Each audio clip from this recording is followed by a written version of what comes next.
Right, here's today's job, a 1961 A10.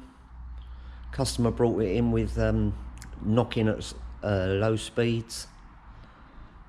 Took it for a ride, and it was definitely the gearbox, which I've stripped it all out.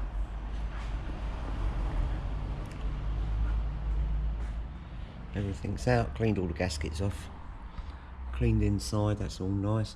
But I'll show you what I found.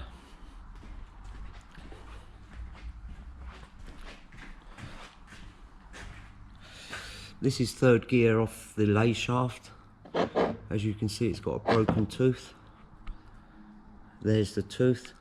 There's quite a bit of wear, if I can find it. Don't know if you can see that. On the main shaft, third gear pinion. But fortunately, I had those, and this is it together. Well, not in the bike. That was that gear. That was that gear. Going to change the main bearings, seal. All parts are ordered, so we'll see where we go from there. Oh, there's one thing I've got to show you. On Blue Triumph, which sorted the engine, absolutely fine. Started looking at the chassis work. Don't know if you can see this. What someone's done is welded the speedo drive in. If you see those threads there, this should be screwed in a hell of a lot further.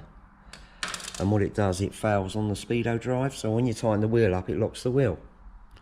And also, and I've never seen this done before, this brake stay,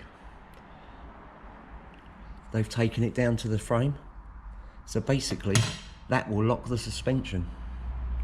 This rail should be attached up there.